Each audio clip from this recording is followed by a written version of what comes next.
Hi, I'm Dr. April Denise McNeill, and welcome back to TheRealMEDLife. Please like, subscribe, and hit that notification bell so that we can bring you some more videos that you want. Please feel free to leave in the comments some video suggestions or questions you would like to get answered, and I will do my best to make sure I answer them for you. So, in medical school, do you want to guess what my nickname was? It was Do the Most. Yeah, Do the Most. And I prided myself on being very organized and being able to be efficient and getting a lot of things done. So the reason why my colleagues and classmates used to call me Do the Most is because I literally did the most. I was like chapter president of organizations. I sat on many committees.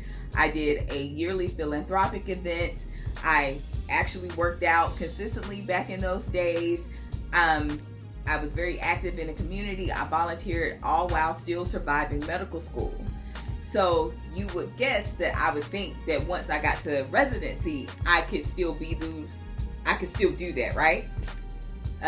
No. So I got a rude awakening when I started residency and recognized that I could not be my best self by trying to juggle and do so many things.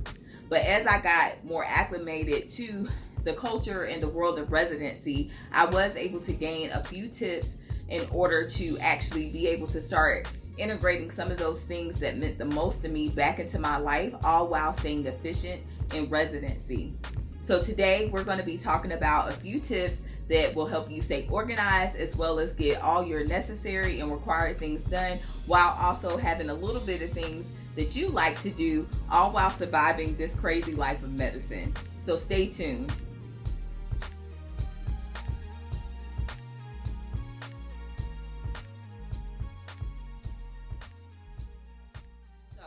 Like I was saying, residency proved to be a different beast when it came to the amount of time that you had for yourself and do all the things that you needed to do.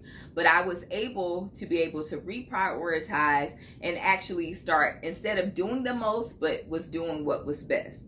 So my first tip today is, number one, you have to do a self-evaluation and determine what are your responsibilities, what are your goals, and what makes you you. And the reason why I say that is because as residents, as medical students, as fellows, or any other trainees, you have a certain set of responsibilities that are required of you. Work hours, projects, research, all those things that are necessary to be a trainee, as well as things personally, depending on if you're married, if you have a family, you have certain responsibilities that you have to fulfill as your duty as being an adult, right? But also, what are your goals? And that means work goals, personal goals, family goals, relationship goals, as well as what makes you you. Meaning, although you're in a medical profession or other profession, you might also like art, you might like working out, you might like health and fitness, you may like drama. All those things make you who you are. And even though we are trainees, you never want to lose out on who you are, because by you being able to be you allows you to actually fulfill some of those other responsibilities that some may think are mundane. Now, number two, once you are able to make that list of those things, your responsibilities, goals, and those things that are pertinent to you as an individual, then you need to actually prioritize those things. And you have to recognize that priorities shift depending on what phase of life you're in, what level of training you're in, but each time you can go back and reassess, but what are your priorities of each one of those responsibilities and goals? And that way, when things start to hit the fan, you start being overwhelmed, you can start knocking the things that are least priority off so that you can still accomplish all the other things that you need to accomplish. But be mindful. One of my mentors always said that you should always have something that doesn't make you lose your humanity. And that means what is important to you. So just because you're real busy, but you know that working out is a stress reliever for you, working out should not be the first thing that comes off your list. So set those priorities so you know where to skim when needed. Then the next thing you need to do is you actually need to schedule and plan. What I usually do, I kind of look at what my yearly goals are or what my year looks like. And a lot of times, if you're in a training program, they kind of tell you what rotations you're going to be on throughout the whole year, even though you might not know the specific dates and time that you work each day. I also look at kind of like, what's your month look like? And I use what my yearly plan is and my monthly plan is in order for me to be able to schedule my plans weekly. And this allows me to actually utilize the two tools that I'm going to mention to you in order to prioritize, plan, and get things done throughout the week.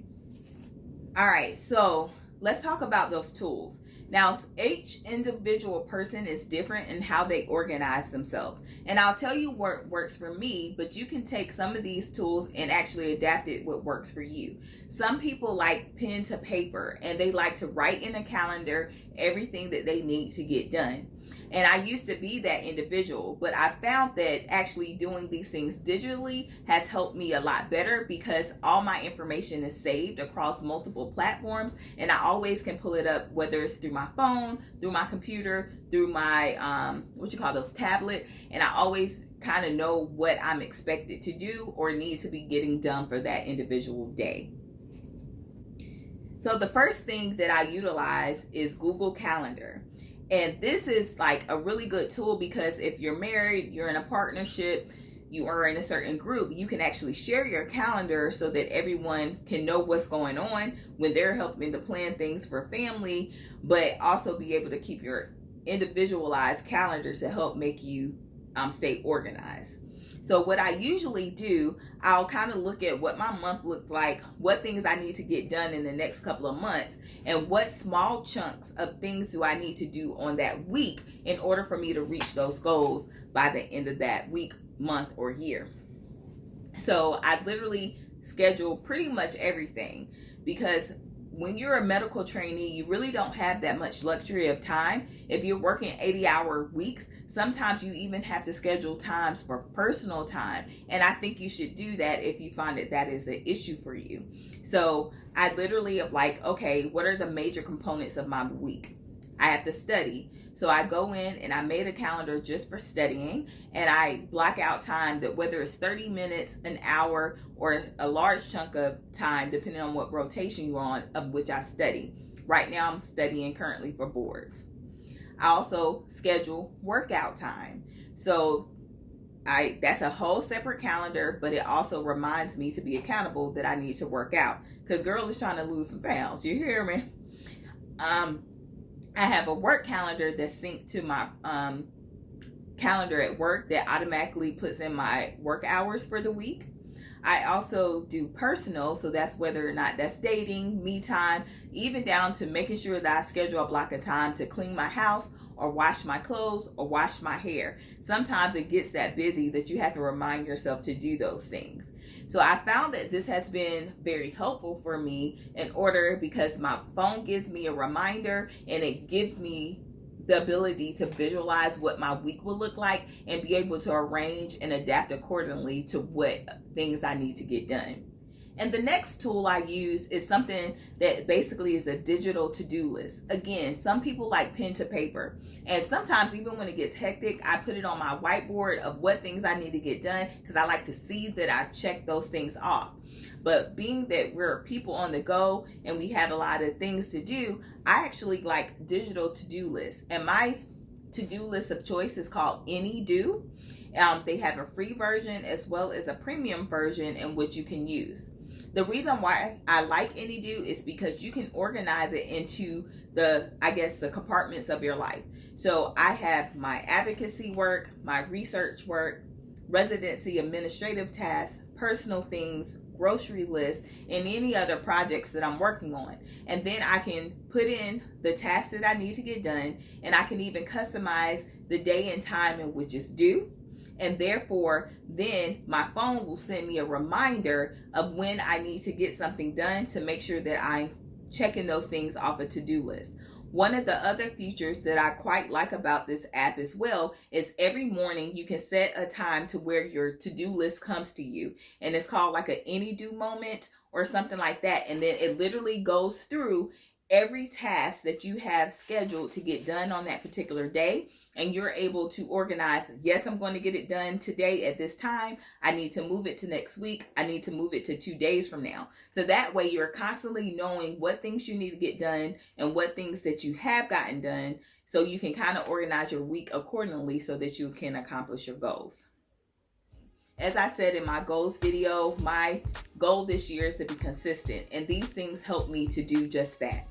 So I hope that this video has been helpful to you, and maybe you can use some of these tips to help you get organized and be efficient in the things that you need to get done in your life.